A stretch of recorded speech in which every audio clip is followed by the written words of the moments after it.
दिल्ली के मुख्यमंत्री और आम आदमी पार्टी के चीफ अरविंद केजरीवाल को सुप्रीम कोर्ट से बड़ी राहत मिल गई है। सुप्रीम कोर्ट ने शुक्रवार को यानी 10 मई को केजरीवाल को 1 जून तक अंतरिम जमानत दे दी है और सुनवाई के दौरान कोर्ट ने सभी दलीलों को सुनते हुए कहा कि हम 1 जून तक अंतरिम रिहाई देने जा रहे हैं। इस दौरान केजरीवाल के वकील अभिषेक मनु सिंघवी ने दिल्ली के सीएम की गिरफ्तारी के खिलाफ याचिका पर जुलाई में सुनवाई की मांग की है। सुप्रीम कोर्ट ने इसको लेकर कहा कि केजरीवाल की इस याचिका पर बहस भी अगले हफ्ते खत्म करने की कोशिश करेंगे। ईडी की तरफ से हुए पेश सॉलिसिटर जनरल ने जस्टिस संजीव खन्ना और दीपांकर दत्ता की पीठ से गुजारिश की है कि समय खत्म होने पर अरविंद केजरीवाल को सरेंडर करने को कहा जाए। इस पर अदालत ने कहा कि दिल्ली के सीएम को 2 जून को सरेंडर करना होगा। अंतरिम जमानत देते हुए शर्तों को लेकर कोर्ट ने कुछ नहीं कहा।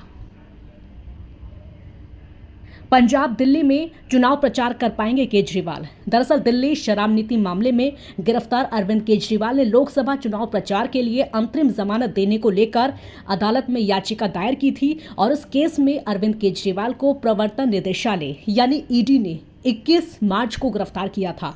केजरीवाल के वकील ने बताया कि सुप्रीम कोर्ट की तरफ से अरविंद केजरीवाल को अंतरिम जमानत देते हुए चुनाव प्रचार पर कोई पाबंदी नहीं लगाई गई है और इसी तरह केजरीवाल अब पंजाब, हरियाणा और दिल्ली में चुनाव प्रचार करते हुए आपको नजर भी आएंगे। केजरीवाल का प्रतिनिधित्व कर रहे सुप्रीम कोर्ट के वकील शादान फरासत ने कहा कि अदालत ने बहुत ही छोटा मौखिक आदेश दिया है। हमने अभी आदेश पढ़ा नहीं है, उसे जल्द ही अपलोड कर दिया जाएगा। अपने आदेश में अदालत ने कहा कि अरविंद केजरीवाल को अंतरिम राहत दे दी गई है। आदेश 2 जून तक लागू रहेगा। उन्होंने कहा कि केजरीवाल के जरिए चुनाव प्रचार करने पर कोई प्रतिबंध नहीं है। जैसे ही आदेश अपलोड हो जाएगा, हम आज ही उनकी रिहाई की कोशिश करेंगे। दरअसल अरविंद केजरीवाल ऐसे समय में जेल से बाहर आ रहे हैं जब दिल्ली, पंजाब और हरियाणा जैसे राज्यों में अभी मतदान होना बाकी है।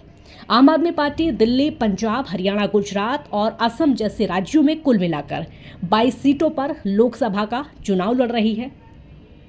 आप गुजरात की 2 और असम की 2 सीटों पर चुनाव लड़ रही है, जहां केजरीवाल के जेल में रहने के दौरान ही वोटिंग हो चुकी है। इस तरह अब उसका ध्यान बाकी की 18 सीटों पर है। ये 18 सीटें उन राज्यों में हैं जहां आप बाकी ज्यादा मजबूत है। इसमें दिल्ली की 4 सीटें और पंजाब की 13 सीटें शामिल हैं। इसके अलावा इंडिया अलायंस का हिस्सा होने के चलते हरियाणा में कुरुक्षेत्र सीट से भी आप मैदान में हैं और इन सभी सीटों पर आने वाले 15 दिनों में वोटिंग होनी है। केजरीवाल के बाहर आने के बाद वो तीनों ही राज्यों में आप धुआंधार प्रचार करने वाले हैं। वह पार्टी के स्टार प्रचारक हैं और जाहिर है कि वो जेल में बंद किए जाने के मुद्दे को लेकर भी काफी उठाने वाले हैं, जिसका फायदा पार्टी को पहुंचने वाला है। आम आदमी पार्टी के सूत्रों ने बताया कि अगर केजरीवाल को जमानत मिलती है तो पार्टी की चुनावी थीम को भी बदल दिया जाएगा। अभी तक पार्टी जेल का जवाब वोट से थीम पर चुनाव लड़ रही थी। केजरीवाल की पत्नी सुनीता केजरीवाल ने जहां भी रोड शो किया वहां इस मुद्दे को खूब जोर शोर से उठाया। हालांकि अब केजरीवाल को जमानत मिल चुकी है, इसलिए अब एक नई थीम तैयार की जाएगी जिसके इर्द गिर्द चुनाव लड़ा जाएगा। और वहीं कांग्रेस प्रवक्ता पवन खेड़ा ने कहा कि उनकी पार्टी केजरीवाल को जमानत दिए जाने का स्वागत करती है। उन्होंने हेमंत सोरेन को भी न्याय देने की बात कही।